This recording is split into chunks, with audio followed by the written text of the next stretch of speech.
Good morning, everyone. Hopefully you can hear me now. And welcome to South Pole's Climate Chatter webinar, and thank you very much for joining us.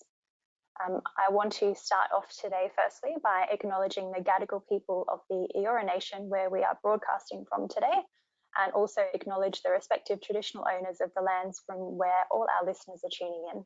I pay my respects to elders past, present and emerging.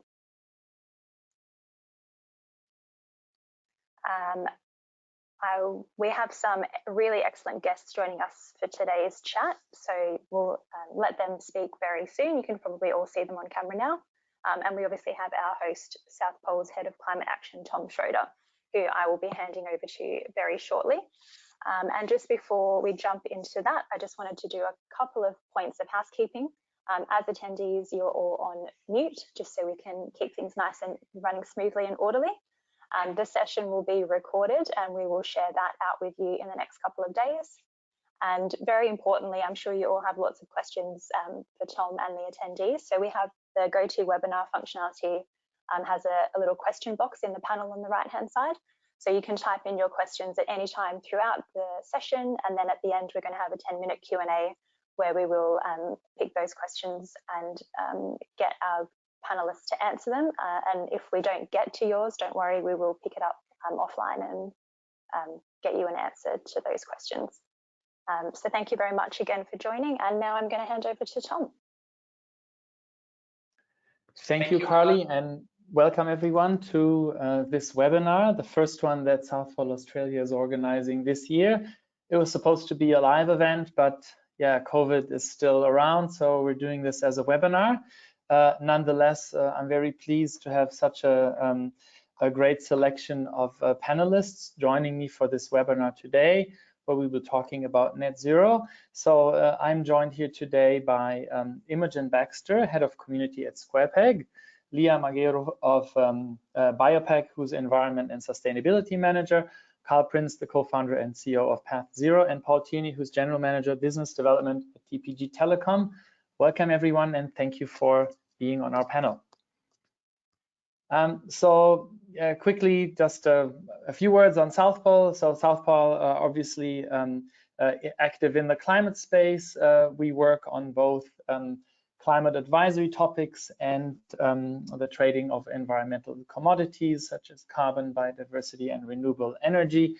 We help companies get certified carbon neutral under Climate Active or our own label. We help companies get a better understanding of their exposure to climate risk, report under science-based targets, and yes, what we talk about today, make their way towards net zero. So we are actually in our 15th year of operation now. The team has grown to over 400 people, and we have 22 offices and representations around the world, with the most recent office actually in Paris, France, where Lea is hailing from originally. And next to the advisory and commodities trading, we're of course also active in the development of carbon emissions reduction projects in Australia and overseas. So today, net zero, just to set the scene, what is this about? Net zero is a concept that was introduced more broadly into the mainstream as part of the 2015 Paris Agreement, where the topic really revolved around ensuring that global emissions would peak by 2050 at the latest, and would then reduce in the second half of the century to make sure that the world avoids the worst impacts of global warming. There were two goals defined in the Paris Agreement. The 2.0 degree warming scenario, which was the general consensus, and the one more aggressive, really propagated by small island developing nations in immediate danger of flooding, the 1.5 degree warming scenario. We are unfortunately already on track to overshoot that target, which is all the more pertinent why we're having this discussion today. So let's get on. Just a quick kind of definition setting here. There are some terms and jargon that sometimes are used interchangeably, but that actually mean different things. We identified two that are kind of related to net zero, but that actually are two different things. On the one hand, we have climate neutral or carbon neutral, and on the other hand, we have net zero. We generally like to say climate neutral because obviously there are other greenhouse gases other than carbon, such as methane, nitrous oxide, and so forth, which is why we usually seek the broader definition of climate neutral. And this is a point-in-time exercise that factors in past emissions, and on that given point in time, if an equivalent amount of carbon offsets is purchased, then a climate neutral claim can be made. A net zero target, on the other hand, is a forward-looking exercise that, of course, takes into consideration your current carbon footprint, but then also projects forward your trajectory towards reducing your emissions over time, compensating for remaining emissions. And there's a big focus under net zero also on carbon removals and neutralization. So first of all, in terms of offsets, privileged under a net zero philosophy really are carbon sequestration projects, and then increasingly now, carbon removals such as biochar are something that are becoming more and more important. So I'll probably stop here now, well, a few just generally, okay, where does this fit in terms of the climate journey? This is a concept that South Pole really rolled out, with where net zero forms an important part of. Companies that get started on this journey generally understand, first of all, where they're at by measuring footprints and risks, and then net zero is an important element of roadmap setting and creation of targets. Reducing a footprint is something that, as I just mentioned, is an important part. Financing climate action and ultimately communicating and leading.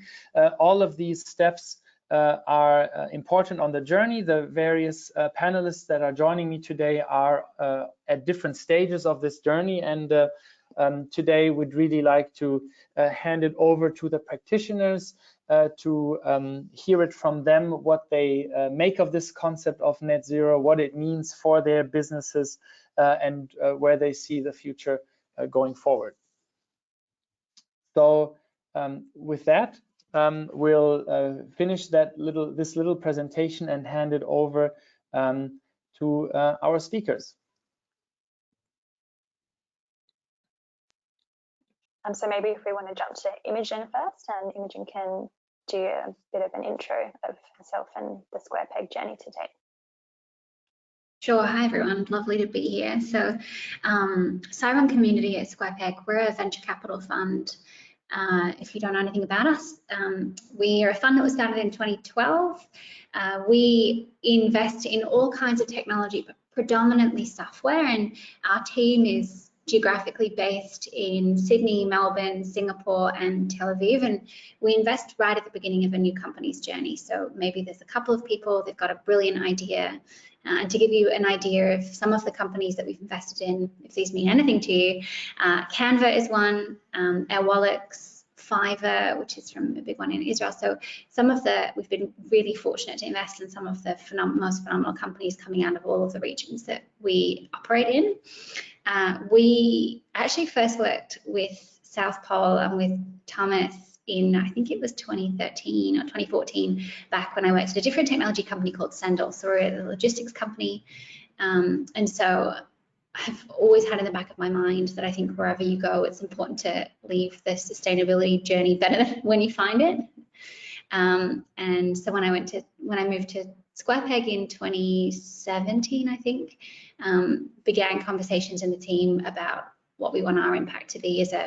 Predominantly our role in working with companies is financial. So in addition to all of the support we provide around hiring, etc., we finally made the decision last year to kind of calculate, reduce, and offset all of our emissions across every office. And actually, in the end, it was ludicrously easy. And so that's probably the one takeaway I took from the process and the conversations I have with people is a financial organization that is physically producing very little. It is remarkably easy to get started on this journey. And now the challenge is working. So the update from where we are as just an organization is the next step is working with our portfolio of about 40 companies to make sure that they're taking really aggressive and ambitious steps in this too. And we're doing that through a range of methods, working on our term sheet to make sure that it's part of the deal, but also just by leading by example. So that's kind of where we're at. Thanks, Imogen. That was a nice and crisp intro. Great. I'll hand it over to Lea. Maybe you could share some impressions to kick it off, please. Hi, everyone. So I'm the sustainability manager at BioPak.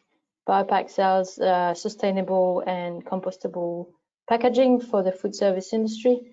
And we've been carbon neutral since 2011, first with a corporate label, and since 2019, we've been certified climate active.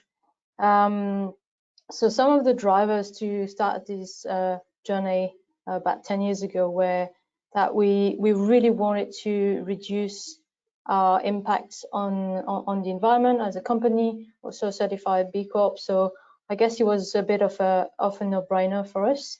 And it's also a competitive advantage, to be honest. We really wanted to be leaders in this field. The packaging industry is not always the greenest. So yeah, we really wanted to show the way. Some of the challenges with this, now that we've grown quite a bit, is the data collection. We have quite a complex supply chain. We don't manufacture anything ourselves, so we have quite a big network of suppliers and warehouses and so on. And now we including our subsidiaries in Singapore, New Zealand, the UK in the scheme, so it can be a bit challenging sometimes, but with a good ERP integration, things are definitely manageable. And another challenge with the climate active certification is how to market this this brand or their trademark overseas. It's obviously quite known in Australia, but not so much in France or the UK. So, but there's way around this, and everyone understands the carbon neutral concept, I think now. In terms of future and where we would like to be in a few years, well, we'd like to have all our subsidiaries on board, but also convince our parent company, a big Swedish company, to become fully carbon neutral. At this stage, they're working with South Pole. They are carbon neutral for the BioPak products, but not the rest of their ranges. So it'd be good to get them on board. And obviously would really like to reduce our carbon footprint further. So we're working with our suppliers, our warehouses. There's lots of ways that we can approach this, but we're obviously starting with the quick wins and the easy ones.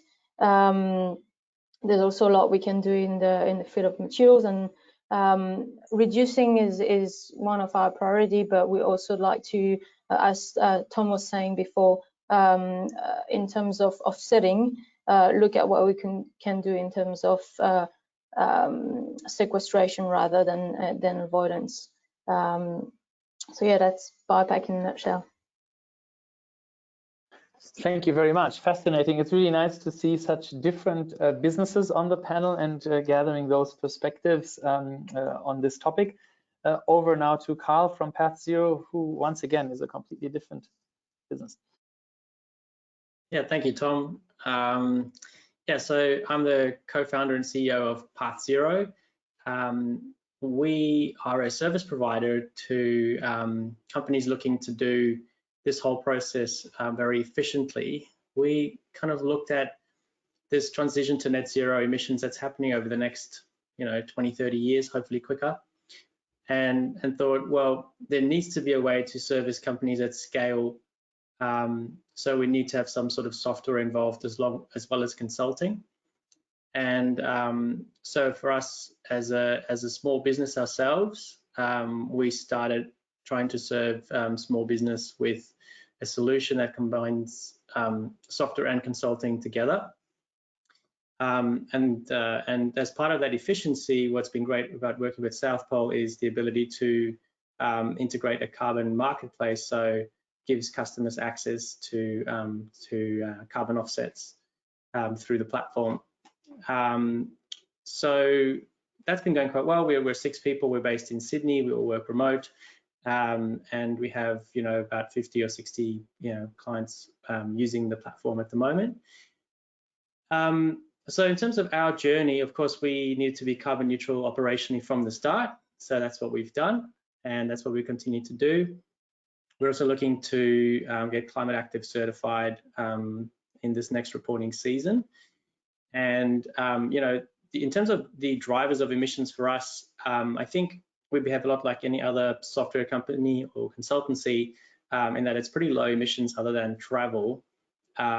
So we look at things like, well, cloud services and other more kind of hidden areas where you can have an impact, and start to get into the issues of how green are cloud services really, what's Azure doing, what's Google Cloud Platform doing about this issue. So we look for opportunities there. In terms of challenges, I think defining the world, I think climate being climate neutral or carbon neutral is now fairly well understood. I think net zero is kind of a newer topic, and I think we're certainly doing a lot of education to help people understand the difference. And I think that it's been very well articulated in the slides here previously, to say, well, we really need to be thinking about what changes can you make in your supplier choices? What have suppliers already been doing? Have they created a carbon neutral product or service, or a decarbonized version of whatever you're using? Can you substitute materials out?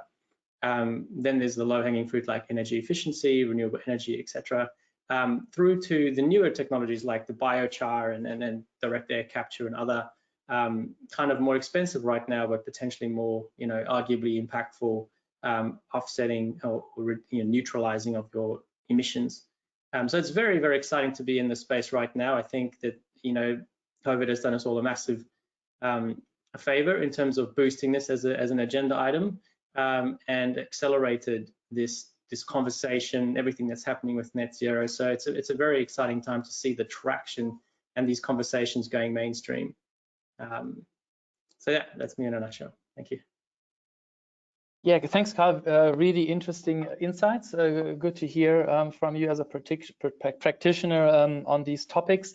Maybe just a quick reminder to everyone before I hand it over to Paul to send us your questions, anything that you want to know from the panelists or generally that you want to get answered. Please put them in the chat box. The chat function should be on the right. You can ask questions generally to all panelists, or you may also want to identify a particular person you want to direct your question to. And with that, I'll hand over to Paul from TPG. Thanks, Tom. Hi, everybody. So my name is Paul Tierney, General Manager at TPG, but I'm responsible for the Felix Mobile brand. We're a new mobile service provider that launched back in November, so only a few months live in market. So I guess the journey that we went on, so as a new brand, one of the first things we agreed on as the team was that having a strong environmental focus was key for us as a team, and something that we wanted to push the boundaries with. Our 3 brand pillars are simple, digital, and sustainable. We really wanted it to be something that's core to our business. We want to deliver a really amazing customer experience with a really amazing product, but also with a strong environmental focus to send a strong message that environmental products don't have to require a trade-off in quality. So we started working with South Pole on this as we worked through what this meant for us. Initially, we were focused on carbon neutrality and offsetting the carbon footprint of our business. So we worked through calculating all of the different emissions associated with the business. It became clear as we went through that for a mobile service provider, we're a digital only company. We don't have retail stores. We're a SIM only provider. We don't sell handsets. That really the electricity that powers the cell towers is the largest part of our carbon footprint, and therefore we decided to take a sort of two-pronged approach to achieving carbon neutrality. Number one, offsetting the energy portion of our usage by matching it with large-scale generation certificates from renewable generators in Australia, ensuring that the money that we were putting into that was flowing into the renewable sector in Australia, and then for all other emissions, so essentially scope 1 and scope 3, to offset those via investment in other carbon offset projects. We then thought, it's great that we've neutralized our impact in this way, but is there a way that we can go over and above and do even more than this? So the idea that came up within the team was to try and use each customer's monthly subscription to drive some sort of positive, tangible impact. The customers can see each and every month they're with us. Some of these, talk about challenges, think some of these concepts like carbon offsets, carbon neutrality, LGCs, etc., are quite, even though I think people understand a lot more than they did even 1 year ago, or 2 years ago, 3 years ago, it can be quite confusing for people. So how can we make something that's really simple to understand for people who don't work in this area? So we worked through our options. We landed on our 1 tree per month component of our subscription, whereby for each month the customers with us, we fund the planting of a tree in a reforestation project. We partner with a company based in the US, but with presence around the world, called 1 Tree Planted, and they're involved in reforestation projects around the world. So we keep customers up to date with the impact the subscription's having, the projects that we're investing in, etc. And obviously the projects also have other economic and social benefits for the areas that the projects are in. So those are I guess the 3 components that feed into our environmental initiatives. We're conscious that it's not a matter of just doing these and leaving it at that. Obviously, we want to do more as we grow the business, grow the business bigger and start, working with our suppliers. I think talking about challenges as a smaller brand, making a commitment to net zero involves reducing all of your emissions, including, I guess, supplier emissions. So having a smaller scale, it can be, I guess, difficult to have influence on those suppliers, whereas I think it's really exciting to see companies like what Carol is doing, coming in and helping solve that issue. But yeah, for us, this is really just the start, and we're excited to grow our proposition over the next few years and make even more impact. Thanks, Paul. Yeah, really great to see consumer brand here, B2B product, and the financial sector. Really good to hear about all of your respective journeys and objectives. And I might just start off now by asking a few questions while the audience still gathers momentum and puts through the questions that they want to ask. So we have kind of with net zero a more complex construct that can be deconstructed into various elements. And as always with a journey, when you want to go somewhere, you need to know where you stand and what you start off with. And the initial topic always really is understanding your actual level of emissions, your greenhouse gas emissions. We mentioned carbon dioxide is one of them, and there are others. So first question goes out to Imogen. So do you measure your footprint, and where are you at with this? Yeah, it was kind of an interesting scoping question for us, actually, because as a financial institution, so we invest in companies and we take a leading investment in companies. We want to be the largest shareholder. We want to sit on the board. Like that very much ties to our investment strategy. But when it came to scoping, it made sense to scope it as to our personal operations as opposed to all of the companies that we invest in. Maybe down the line we'll be a bit more aggressive with it. Maybe we'll start offsetting our company's emissions. But really, we wanted to start with ourselves. Our primary drivers of emissions were travel and our offices. But I think actually, even with all of our, and actually because a lot of the offices that we work in are relatively new and actually come with the architect that built the building that we're in is Philip Salas, who's actually a Speed City councillor who is phenomenal on the sustainability scale and built the building with really thoughtfully. So we were very lucky in one respect. But primarily our emissions were driven by flights and our office and travel. So actually offsetting that is very easy, particularly if you're an organisation that books through a central travel management. We book through Flight Centre, and I think it's the first time I've ever thought that was a good idea, because we could just export all of the information from there and figure out what was costing us what.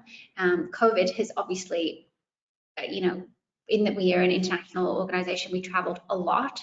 Last year we travelled not at all, and so our emissions fell off a cliff. But that will be back, and so we're thinking through smart ways of doing it. I think as a remote organisation, we had the benefit of understanding how to operate remotely. We didn't travel as often as we probably could have, and I think for now we're proving that there are definitely instances we need to travel, we need to be in person, but actually most of our business can happen remotely. And so we won't be taking gratuitous trips to Melbourne from Sydney for a meeting. We'll be doing it all online. So I think long term, the pandemic has really shifted how we do things, even though we operate remotely already. And that's going to significantly reduce our emissions going forward. Yeah, that's quite an interesting and also common observation. Of course, for lots of businesses, emissions went down last year precisely because of that reason. So in a way, yes, the pandemic was a kind of a welcome reminder of our limitations, but also of our kind of human nature of wanting to meet other people, and that can, of course, to a certain degree be replaced by online meetings and so forth, but it doesn't really do so in all instances. And there are other businesses, of course, where travel and also the moving of goods is really essential. Yeah, so kind of continuing on this net zero journey, and before we talk about how we compensate emissions, let's maybe talk about the outcome and why you're in this game and what you want to achieve with it. So when we think about the labeling, and we've already heard climate active being mentioned, or other climate neutral labels. So the question goes out to Carl. How important do you think it is to have such a third-party label or a certification really of your climate ambition to you and for you as a business? I think it really depends on your business objectives and the goals that you have, I think, and that often speaks to the motivation, the ultimate driver behind the climate action that you're embarking on.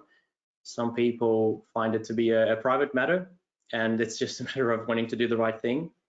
And they'll say, well, you know what, I can get a rough estimate and do 5 times that and offset it, and for myself, I'll know that I'm carbon neutral, probably negative. And then I think we see demand coming from 2 other areas. The one is certification. So if you want to make a public claim that you are carbon neutral, then you need to ensure that you're not making a misleading claim, or that there's no substance behind that. Otherwise, under Australian consumer law, you may face some issues. So I think that's where it's very important to have your ducks in a row, so to speak, and have your evidence of your activity data, supporting data. And then there are great frameworks out there to get certified.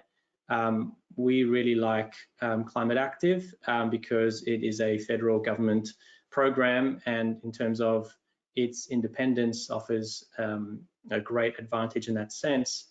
I think Lea has already highlighted, though, that it has its limitations in being an Australian program. I know there is some talk about expanding that internationally, which can leave international companies a bit short in terms of that claim. Or, you know, and which company these days is not a multinational company? Most companies, I would say, have got some sort of overseas operations, people, you know, and staff. So you can't just say it's an Australian business number and then that's it.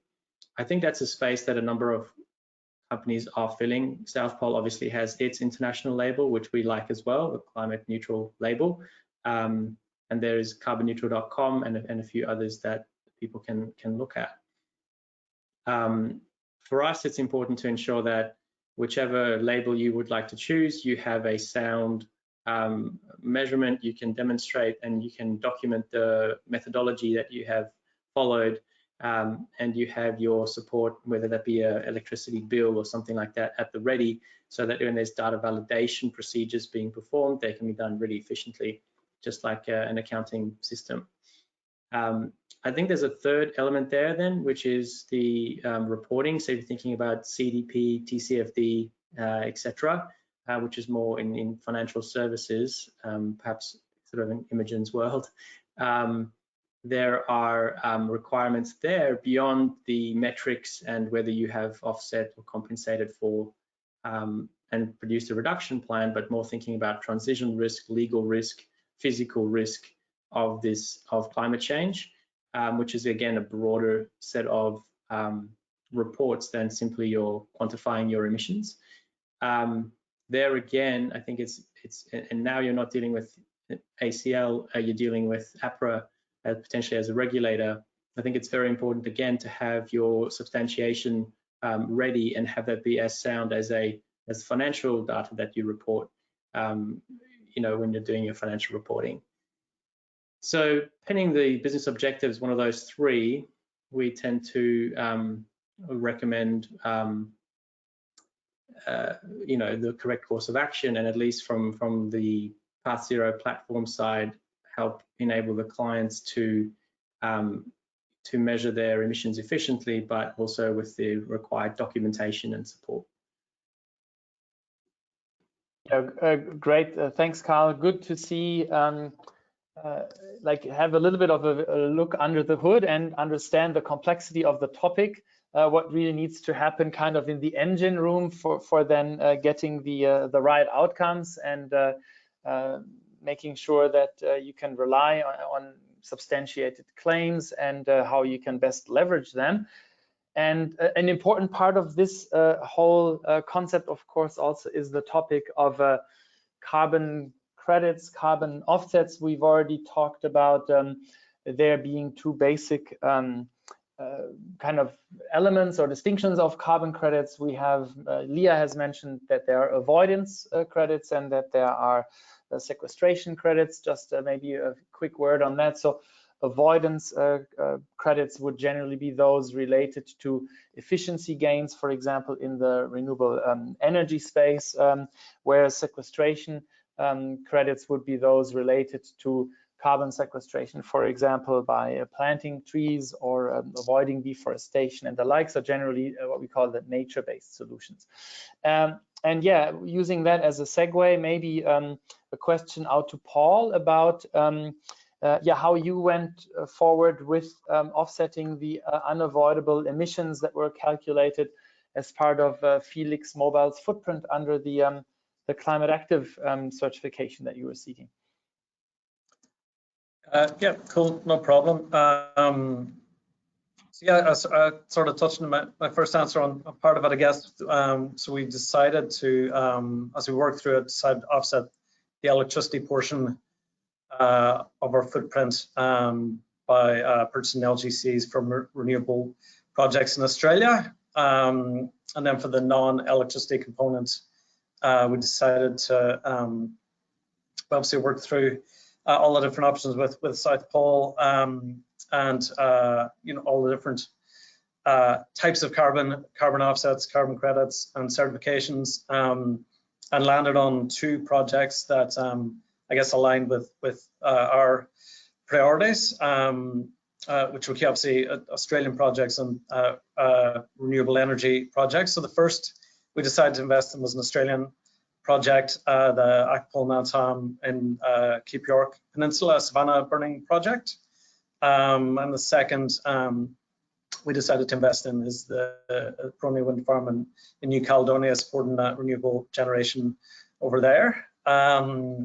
So those were the two that we have initially decided to, I guess, use to offset unavoidable emissions moving forward. You know, as we grow, so will the amount that we'll invest in these projects, and we'll continue to look for good opportunities to invest in projects that align with our company's purpose.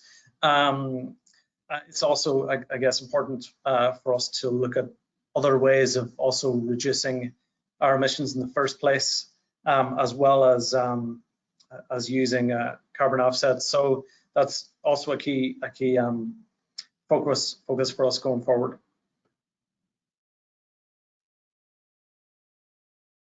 Thanks, Paul. And I see that we have a lot of questions actually, so I'm just gonna try to share my the nuggets of wisdom and takeaways as we go along, because I'm not sure, I'm just a little bit afraid that we might run out of time at the end. So what Paul just mentioned here was actually an important insight, going back to the types of carbon projects that we just discussed. Both of these projects are actually emissions avoidance projects. So reducing the level of emissions that would otherwise occur, and emissions avoidance projects are a very important stepping stone on the road to net zero, whereas in a state of net zero later on, the recommendation really is to focus on sequestration projects. We can only get to net zero, or we can get to net zero much faster and more efficiently if we also focus on such avoidance projects. And yeah, these are, and just maybe generally, companies also like Felix Mobile, TPG, they're looking for projects that they can align with in terms of their mission, brand, and of course also employee, consumer, or stakeholder appeal more generally. And those are very exciting projects.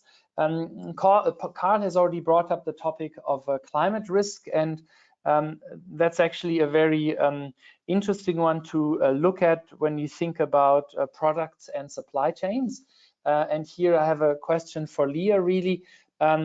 Climate risk, how much is this already on your radar? Would you consider this as part of net zero? And yeah, how much of a consideration is this when you think about BioPak's supply chain? Yeah, so we do have a risks register at BioPak that gets reviewed by the board every quarter, and we don't have climate change as a risk, but we do have risks that are directly linked to climate change, and we know that. For us, it does affect our supply chain already quite a bit. Most of our manufacturers are located in Asia or Southeast Asia. So we've already been affected by freak climate events like typhoons and storms and so on that have a direct impact on our supply chain. It's also affecting our staff because we have a back office team in the Philippines. They work from home quite a bit, and there's not a month when they don't get their power cut by a big storm or a typhoon, or can't work because they don't have access to the internet. So it's already affecting us, and we're really aware of this. Now, in terms of risk mitigation, we have some, let's say, topical measures that we can work on, like having dual suppliers, or we're actually looking into manufacturing in Australia for some products. And that's very topical, but we do think that being carbon neutral is also a way of mitigating this risk. Obviously, it's just us, it's a little drop in the ocean, but we think that it's the minimum we can do. We also think that spreading the word, and by participating in panels like this one, or just communicating and educating both our suppliers and our customers on what it is, and actually explaining that it's not that complicated, and it can start with small steps. It is really important for us as well to try and have a bit of a bigger impact and reduce that risk. It's good. It's good to hear that you're factoring that in. Yeah, with that, I would like to conclude my questions and pass it on to the audience. We have received a number of really interesting questions, and I would maybe like to start with a more technical one, given that everyone here has already looked into this topic. So the question is, what Scope 3 emissions did you, the panelists, find surprisingly high when you started investigating them? Is this something that someone wants to talk about? Maybe Paul, that would be a good one maybe for you. Sorry, just making sure off mute. Yeah, it was definitely an interesting process to go through, and really makes you think. Having not gone through that before, really makes you think about the impact of absolutely everything, every piece of your business, every supplier that you have, and how when you're forced to sit down and think about it, all of the different pieces that that can contribute to emissions. So we went through, everything from, probably, marketing spend or advertising spend, like the emissions that can result from people providing these services. That was probably the one that stuck out for me and made me realize, actually, yeah, it's pretty amazing when you sit down and think through these things, how each and everything has an impact. So for me, it was a really beneficial process to go through, and even add more impetus for us to have even more impact if possible. Can I jump in here to say that Scope 3 was our largest emissions by like an absolute country mile. Scope 1 and Scope 2 emissions were like this on the chart, and our Scope 3 emissions were like this, because all of our business travel is Scope 3, and that was like 80% of our emissions.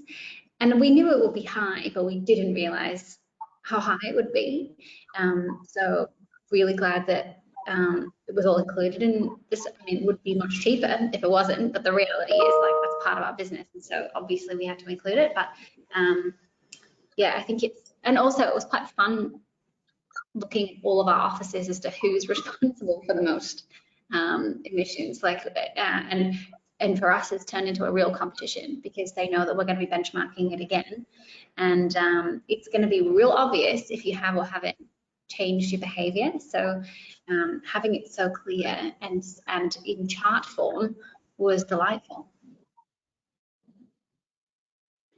I put my 2 cents in as well, Tom. The thing that we found interesting is the shift into Scope 3 emissions. So with people working from home, suddenly, they're a new source of Scope 3 emissions, with people switching to co-working and flexible desks. So you may see direct electricity expense, Scope 2, for example, drop out because you don't have just a standard lease anymore with an electricity bill, and you've got all these new kind of less visible emission sources. So and that's challenged everybody, I think, in terms of the modeling and working out this new kind of work arrangement and the Scope 3 emissions related. Definitely the other surprising one for us was, so we measure ours on a monthly basis, and we bought new laptops for employees, and the emissions spiked as the embodied emissions in those laptops. But then looking into the PDSs of the various companies, you find a lot of them actually publish the actual embodied emissions in those particular laptops. So Apple publishes that, for example, and so does Dell and a few others. And that actually was a reduction of sorts for us, because we've actually purchased a sort of a lighter emitting product than what would be the average. So there you go, substituting materials even in a small company. But yeah, that made us spike at the time.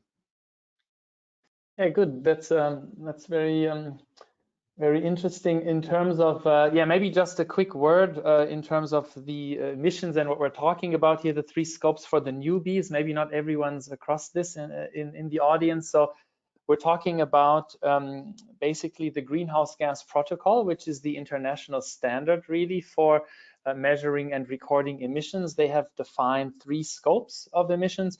Scope 1 emissions are direct operational emissions, basically what goes up the smokestack, the combustion, the heat, anything that's generated, and the emissions coming from that would be an example. Scope 2, as Carl just mentioned, direct electricity consumption, and Scope 3 emissions, anything that is upstream and downstream the value chain, such as corporate travel, employee commuting, life cycle emissions of products, etc. And we have another question, or a couple of questions actually related to this topic, and it was kind of mentioned now, and the question goes, in terms of driving sustainability and carbon reduction outcomes, how important do you think employee engagement and innovation around this topic is? And kind of related to this, are there any initiatives, practices, or policies that you're aware of that have been successfully applied to promote employees contributing to these environmental business goals and ideas?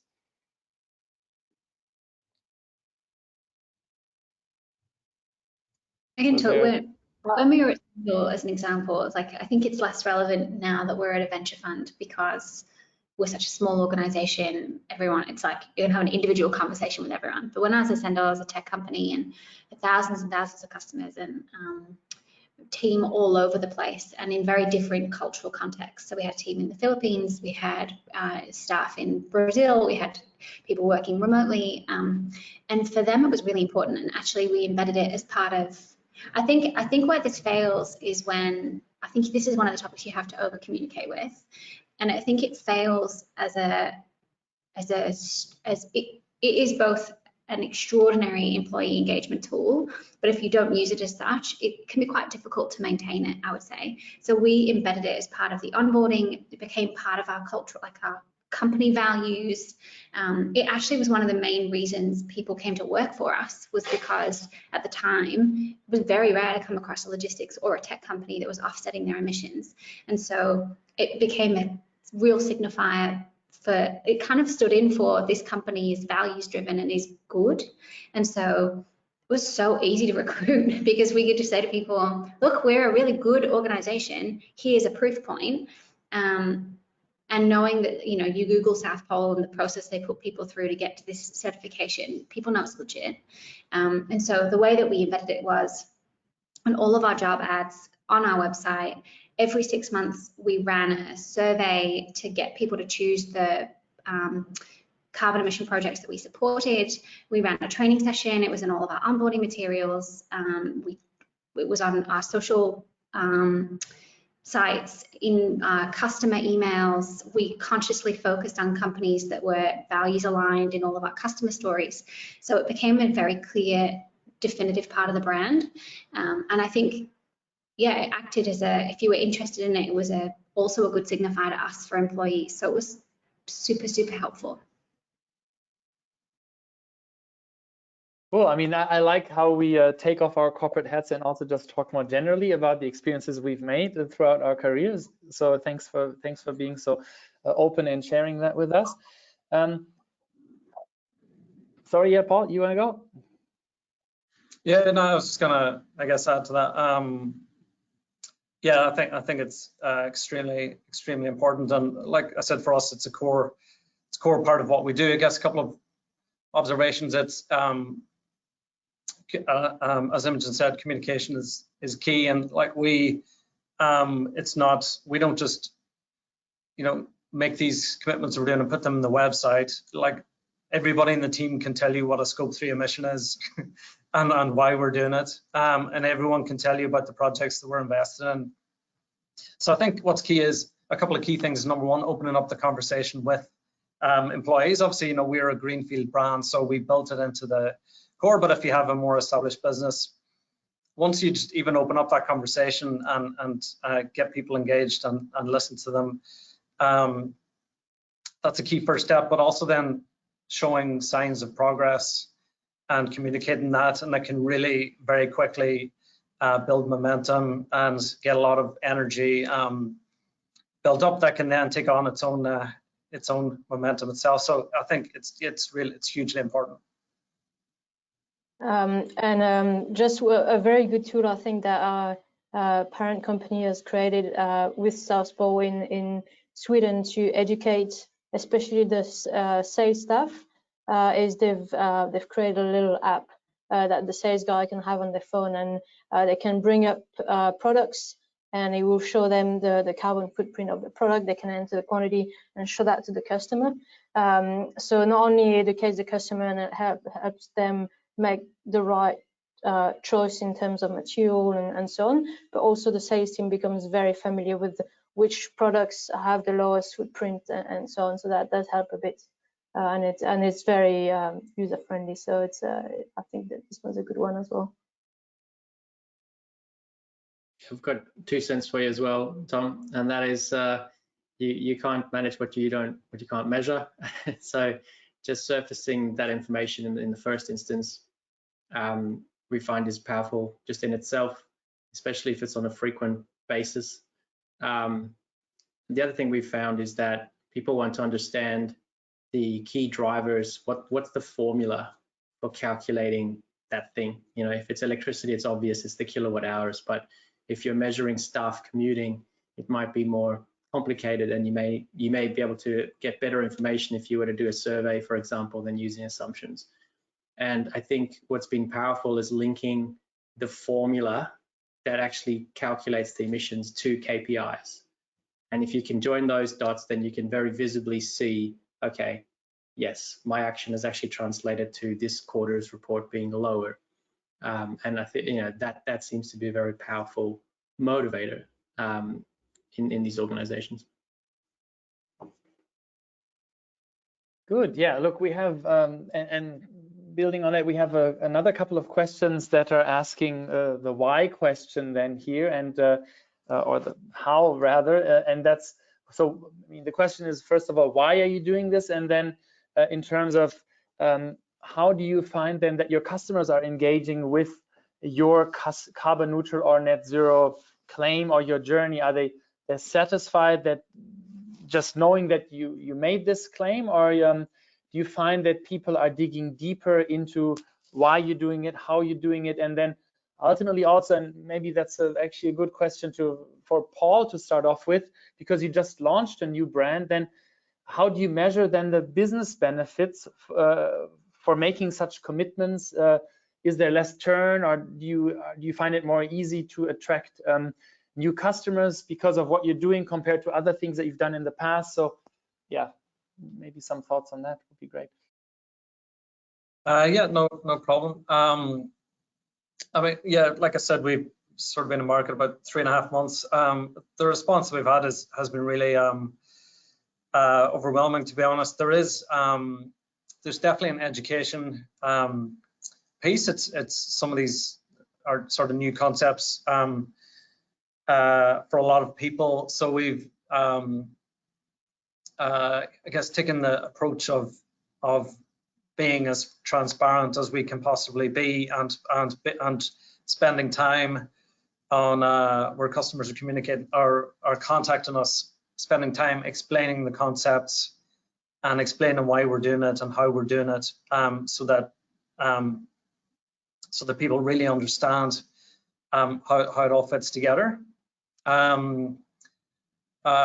So yeah, I guess the customer feedback has been really positive, and when we take that time and explain to people again that the feedback is really positive, and the engagement that we get through different channels like socials has been really good. We don't we didn't set this up as we didn't sit down and say we want to launch a new environmental company. We said we wanted to launch a new mobile brand, and then the team decided that this was really important to us personally, and this is something that we should do as part of the business. And so if we think it's the right thing to do, and if there are flow-on benefits from it, then great. Or we're going to keep continuing to do it. But yeah, the feedback has definitely been pleasing so far. Maybe I can jump in here, because we're venture capitalists, like we are literally capitalists. That is our job. And so a lot of the feedback we got is like, why are you spending your money on this? Like, surely there's other stuff you should be spending your money on. And I think for us, like, our job is to invest in what we think is the future of technology, it's the future of the workforce, it's the future of society. And I think that the reality is climate change is the biggest issue that is ever going to impact anyone, but our generation specifically. And this is just where the world is going. Like, you can either get a first mover advantage here, you can get the kudos for being a carbon neutral brand, going after net zero, or you can be like the corporates that now march in the LGBTIQ Mardi Gras parade and people think they're vampires. And like, oh, now you're doing it because it's cool. Now the social contract's changed, you're here to support. Like, we all know what you were doing 15 years ago. And I think for us, like, it's just the right thing to do. Like, this is offsetting emissions, being aware of your climate impact. Like, it's just going to be how people do business in the future. And so why wouldn't you do it now? Like, is kind of how we feel about it. The reality is not all of our companies care. Some of them really care and are super like proud to work with a partner. For those that it matters, it really, really matters. And for those that don't, I'm confident that they will change their mind over time, because this is just, that's where it's going. So we didn't agonize too much over how we were going to present it to the portfolio, or how we were going to present it publicly, or what media we were going to do about it, because like fundamentally we just knew it was important to us. But in 5 years, so we were the first venture capital fund to offset our emissions in Australia, and I reckon 4 or 5 others have now already done it, you know? So it's like, well, we've already done the work. So I think for you, the question is like, if you think you're going to have to do this in a couple of years, which you probably are, like, why not just do it now? And also, like, get a bit of that kudos that will inevitably come to you from the people that care about it. So, you know, I think actually it was kind of an easy choice in the end, even though not everyone internally was super on board with it when I pitched it. You end up having these conversations and people end up changing their minds. So, you know, if you're sitting on Well done, Imogen. You've really been a change maker there. And I realize we only have 2 minutes left. This is what it looks like on the Felix mobile app, for example. You see how many trees I have planted or have been planted for me here. Just a quick show on that. I mean, we have a lot of other great questions. There's one I would really like to ask, which goes more into the political space, but maybe we'll do that later or at some other point over a beer. But I would like to ask a critical question, and maybe just 1 or 2 of you could quickly address this. And the question is, I would like to hear from the panelists, what would be the consequences or the accountability if they fail to address their pledges? We don't hear much, if at all, about the penalties or corporate response in case they don't keep their commitments. And it's true, there's many companies saying, oh, we're going to do this net zero, but then what actually follows after the commitment? What's the, how is this accountability happening? Anybody want to tread on like a bit of thin ice here? I mean, there isn't one. Yeah. Like, I think that's the truth. There isn't, your customers are unlike, like, I mean, Paul, I'd be fascinated to hear your choice on this. Like, for us, right now, there isn't a cost to doing bad business, but there's going to be a cost to doing bad business. And I think like the social contract will change. But you know, I think if you're doing this because you're worried someone's going to call you out on social media, like, I don't know, do you deserve to have a business? One of these things like. Right, you would be doing it for the wrong reasons. And I mean, conscious of time, I think we should really wrap it up here. Thank you so much all for your great contributions and for the listeners of sticking with us. And yeah, I feel there are lots more topics. Maybe we should turn this into a webinar series at some point. Yeah, thank you again, and until next time, thank you for joining. Thank you.